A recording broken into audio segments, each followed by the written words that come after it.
আসসালামু আলাইকুম সবাইকে, ওয়েলকাম টু কুকিং রিভিলেশন। আজকে আমি আপনাদের করে দেখাবো খুবই সহজ উপায়ে একটা মজাদার বিরিয়ানি। অনেক কম সময় নিয়ে আপনারা এই মজাদার বিরিয়ানিটি তৈরি করে খেতে পারেন। চলুন রেসিপিটি দেখে নিই। প্রথমে আমরা কড়াইতে তেল দিয়ে পেঁয়াজের বেরেস্তা ভেজে নেব। পেঁয়াজের রং যখন বাদামি হয়ে যাবে তখন আমরা তা তেল থেকে তুলে নেব। এরপর আমি দিয়ে দিচ্ছি কয়েক টুকরা আলু। আপনারা আপনাদের মন মতন পরিমাণে আলু দিতে পারেন এবং দিয়ে দিচ্ছি সামান্য পরিমাণে লবণ। এবার আমি আলুটাকে বাদামি করে ভেজে নেব। ভাজা হয়ে গেলে আলু এক সাইডে উঠিয়ে রাখব। 800 গ্রাম মুরগিতে আধা চা চামচ লবণ, আধা চা চামচ শুকনো ঝালের গুঁড়ো দিয়ে তা মাংসের সাথে ভালোভাবে মিশিয়ে নেব। এবার এই মাংসগুলোকে ওই একই তেলে ভালোভাবে ভেজে নেব। মুরগির মাংসটি ভাজতে ভাজতে এবার হলো চালের পালা। এখানে আমি 500 গ্রাম পোলার চাল নিয়ে নিচ্ছি। এটিকে ভালো করে ধুয়ে এতে দিয়ে দিচ্ছি জিরা, লবণ, রসুন এবং পরিমাণ মতো আদা। কোনটা কী পরিমাণ দিচ্ছি তা আমি অবশ্যই ডিসক্রিপশন বক্সে দিয়ে দেবো। প্রয়োজন হলে আপনি ডিসক্রিপশন বক্সটা চেক করতে পারেন। অল্প পরিমাণে শাহি জিরা এবং দিয়ে দিচ্ছি 2 টেবিল চামচ ঘি।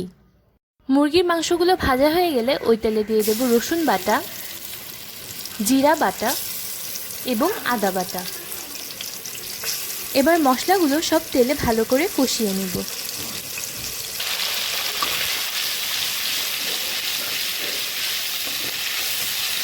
এবার আমি এখানে দিয়ে দেব বাটার মিল্ক। বাটার মিল্ক না থাকলে আপনারা টক দইও ব্যবহার করতে পারেন।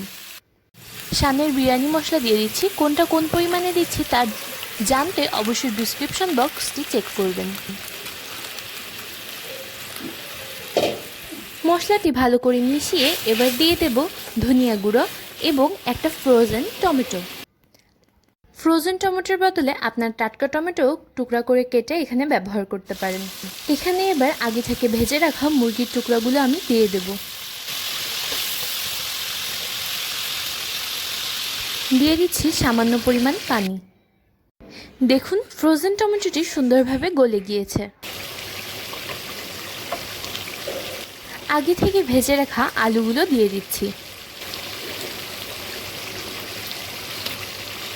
দিয়ে দিচ্ছি বেশ কয়েকটা কিশমিশ এবং বেশ কিছুটা পানি। স্বাদের জন্য দিয়ে দিচ্ছি সামান্য পরিমাণে চিনি এবং বেশ কয়েকটি গোটা কাঁচা ঝাল। 500 গ্রাম চালে আমি 850 ml পানি দিয়ে দিচ্ছি। মিডিয়াম আঁচে চুলা জ্বালিয়ে চালের পাত্রটি ঢেকে দেব। মাংসটা হয়ে এলে চুলাটা বন্ধ করে দেব এবং ভাতটা কিছু অংশে হয়ে আসলে আমরা ভাতের ঢাকনাটা খুলে ভাতটাকে ভালো করে নাড়িয়ে চাড়িয়ে এর ভেতরে মাংসটুকু দিয়ে দেব। এবার চুলার আঁচটা মিডিয়াম লোতে রেখে বিরিয়ানিটা দমে দিয়ে দেব বা রাইস কুকারে ভাতটি সম্পূর্ণ হওয়ার জন্য বসিয়ে দেব। রান্নাটা শেষ হওয়া পর্যন্ত অপেক্ষা করব।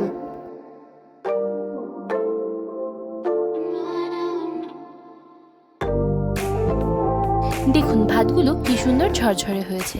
ফাইনাল টাচ হিসেবে এখানে আমি আমার আগে থেকে করে রাখা বেরেস্তাগুলো উপর থেকে ছড়িয়ে দেব। আর ব্যাস তৈরি হয়ে গেল আমাদের মজাদার স্বাদের বিরিয়ানি। বিরিয়ানিটা যে শুধু দেখতে সুন্দর তা কিন্তু নয়, এটা খেতেও অত্যন্ত মজাদার। আর তাছাড়াও সহজ রেসিপিতে এরকম বিরিয়ানি খেতে সবাই চাইবে। দেখুন মাংস এবং আলু এই দুইটাই কি সুন্দর সফট হয়েছে। একটু চাপ দিলে মাংসগুলো সুন্দরভাবে ভেঙে আসছে। আশা করি এই ভিডিওটা আপনাদের কাছে ভালো লেগেছে। ভালো লেগে থাকলে আমার ভিডিওটিতে একটি লাইক দেবেন এবং আমার চ্যানেলটিতে নতুন নতুন রেসিপি পেতে অবশ্যই সাবস্ক্রাইব করবেন। ভালো থাকবেন আপনারা সবাই। আল্লাহ হাফেজ।